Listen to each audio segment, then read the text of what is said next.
അസ്സലാമു അലൈക്കും വറഹ്മത്തുള്ളാഹി അൽഹംദുലില്ലാഹ് അസ്സലാത്തു വസ്സലാമു അലാ റസൂലില്ലാഹ് മുഹമ്മദിൻ വഅലാ ആലിഹി വഅസ്ഹാബിഹി വൽ ഫായിസീന ബിറിദല്ലാഹ് അമ്മാ ബഅദ് ഫത്തഖുല്ലാഹ ഇബാദല്ലാഹ്. സഹോദരന്മാരെ, സഹോദരികളെ, ബാബു ഉഖൂബത്തി ഉഖൂഖിൽ വാലിദൈൻ, മാതാപിതാക്കളോട് അനുസരണക്കേട് കാണിക്കുന്നതിൻ്റെ ശിക്ഷ, അതിൻ്റെ പര്യവസാനം. മാതാപിതാക്കളോട് നല്ല നിലയ്ക്ക് പെരുമാറണമെന്നും മോശമായി പെരുമാറരുത് എന്നും നമ്മൾ കഴിഞ്ഞ ഒരുപാട് ഹദീസുകളിലൂടെ മനസ്സിലാക്കി കഴിഞ്ഞു.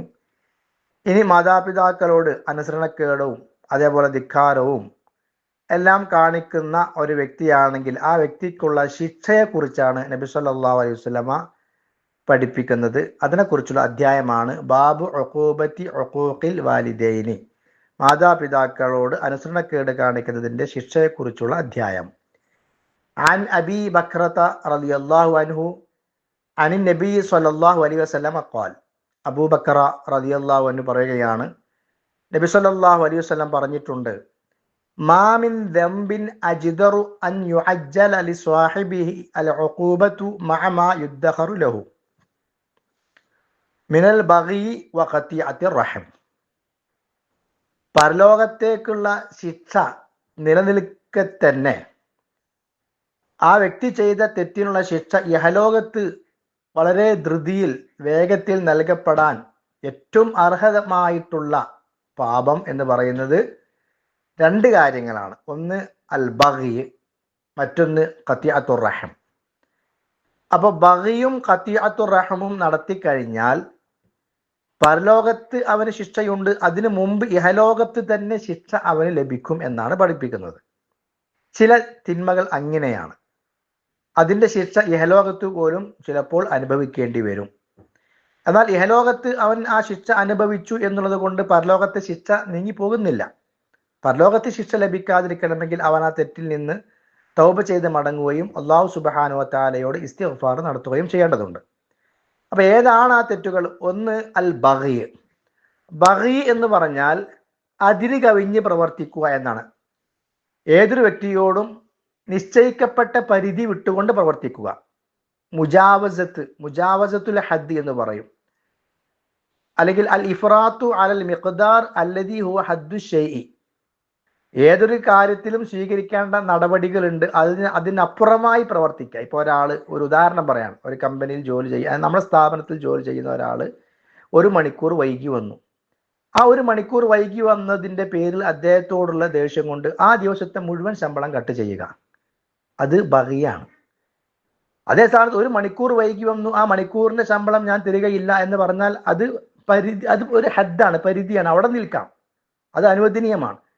എന്നാൽ അതിനപ്പുറം ഇന്നത്തെ ദിവസം ശമ്പളവും ഞാൻ കട്ട് ചെയ്യും, ഇന്നത്തെ പൂർണ്ണമായ ശമ്പളവും കട്ട് ചെയ്യുമെന്ന് പറഞ്ഞാലോ അത് ബഗിയാണ്.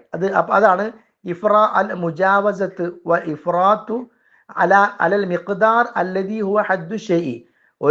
ഏതൊരു വസ്തുവിനും ഒരു പരിധിയുണ്ട്, ആ ഒരു ഹദ്ദുണ്ട്. ആ ഹദ്ദിൽ നിൽക്കാതെ അതിൻ്റെ അളവിനപ്പുറം മറികടന്നു പോയാൽ അതിൻ്റെ പേരാണ് ബഗി. ആ ബഗി നമ്മൾ ആരോട് കാണിച്ചാലും അതിൻ്റെ ശിക്ഷ ഇഹലോകത്ത് ചിലപ്പോൾ നമുക്ക് ലഭിച്ചു എന്ന് വരാം. മറ്റുള്ള ആളുകളെ ചതിച്ചാൽ, മറ്റുള്ള ആളുകളെ വഞ്ചിച്ചാൽ, മറ്റുള്ള ആളുകളിൽ തട്ടിപ്പ് നടത്തിയാൽ നമ്മൾ ചിലപ്പോൾ തട്ടിപ്പിന് വിധേയരാകും ഇഹലോകത്ത് വെച്ച് തന്നെ. നമ്മൾ അന്യായമായ ഒരാളിൽ നിന്ന് പണം സമ്പാദിച്ച്, അത് ഏത് രൂപത്തിലുമാകാം, അന്യായമായ വഴിയാണെങ്കിൽ ചിലപ്പോൾ ആ പണം അതിൻ്റെ ഇരട്ടി നമ്മുടെ കയ്യിൽ നിന്ന് നഷ്ടപ്പെട്ടു പോകുന്ന അവസ്ഥ വേറെ വരും. അതെന്താണ്? നമ്മൾ കാണിച്ച ബഗീനുള്ള, അന്യായത്തിനുള്ള ഇഹലോകത്തെ ശിക്ഷയാണ്. ഇനി ആ ചെയ്ത തെറ്റിന്റെ ശിക്ഷ പരലോകത്ത് അത് വേറെയും ലഭിക്കാനുണ്ട്. അപ്പൊ ഇതാണ് ഇഹലോകത്തെ ശിക്ഷ ലഭിക്കുന്ന ഒരു തിന്മ, ബഗി, അന്യായം കാണിക്കൽ. രണ്ടാമത്തേത് ഖതിഅത്തുർ റഹം, ബന്ധം മുറിക്കൽ, കുടുംബ ബന്ധം മുറിക്കൽ. അത് ഭാര്യമാരോടാകാം, മാതാപിതാക്കളോടാകാം, കുടുംബത്തിൽ ഏതാളുകളോടാകാം. കുടുംബ ബന്ധം മുറിക്കാൻ പാടില്ല. ബന്ധം മുറിക്കുന്നവനോട് അല്ലാഹ് ബന്ധം മുറിച്ചിരിക്കുന്നു എന്നാണ്, ബന്ധം ചേർക്കുന്നവനോട് അല്ലാഹു തആല ബന്ധം ചേർത്തിരിക്കുന്നു എന്നാണ് ഹദീസുകളിൽ വരുന്നത്. അപ്പൊ അതുകൊണ്ട് തന്നെ കുടുംബ ബന്ധം മുറിക്കൽ എന്താണ്? ഇഹലോകത്ത് ശിക്ഷ ലഭിക്കുവാനുള്ള കാരണങ്ങളിൽ പെട്ടതാണ്. അപ്പൊ ഇഹലോകത്ത് ശിക്ഷ ലഭിച്ചു എന്നുള്ളത് കൊണ്ട് പരലോകത്ത് ശിക്ഷ ലഭിക്കാതിരിക്കുന്നില്ല, അത് മറ്റൊരു വിഷയമാണ്. എന്നാൽ അതിൽ നിന്ന് തൗബ ചെയ്ത് മടങ്ങിയ വ്യക്തിയാണെങ്കിൽ അവന് അല്ലാഹു തആല അവന്റെ റഹ്മത്ത് ചൊരിഞ്ഞു കൊടുക്കുകയും ചെയ്യും. അപ്പോൾ ഏതായാലും ഈ രണ്ട് തിന്മകൾ നമ്മൾ സൂക്ഷിക്കണം. ഒന്ന് ബന്ധങ്ങൾ മുറിയലാണ്. ആ ബന്ധം മാതാപിതാക്കളുടെ വിഷയത്തിലും കുടുംബത്തിലെ ഏത് വ്യക്തികളുടെ വിഷയത്തിലും നമ്മൾ ശ്രദ്ധിക്കേണ്ടതുണ്ട്. അതുപോലെ തന്നെ പിന്നെ അന്യായമായ പ്രവർത്തനങ്ങൾ, അനർഹമായ പ്രവർത്തനങ്ങൾ, അതിൽ കവിഞ്ഞുകൊണ്ട് മറ്റുള്ളവരുടെ മേൽ നമ്മൾ കാണിക്കുന്ന പിന്നെ ക്രൂരതകൾ, അതൊക്കെ അതിൽ പെടും. അത്തരം തിന്മകളെ സൂക്ഷിക്കുക. അള്ളാഹു അനുഗ്രഹിക്കുമാറാകട്ടെ. വസല്ലല്ലാഹു അലാ നബിയ്യിന മുഹമ്മദിൻ വഅലാ ആലിഹി വസഹ്ബിഹി വസല്ലിം. സുബ്ഹാനകല്ലാഹുമ്മ വബിഹംദിക അഷ്ഹദു അൻ ലാ ഇലാഹ ഇല്ല അൻത അസ്തഗ്ഫിറുക വഅതൂബു ഇലൈക്. വസ്സലാമു അലൈക്കും വറഹ്മത്തുള്ളാഹി വബറകാതുഹു.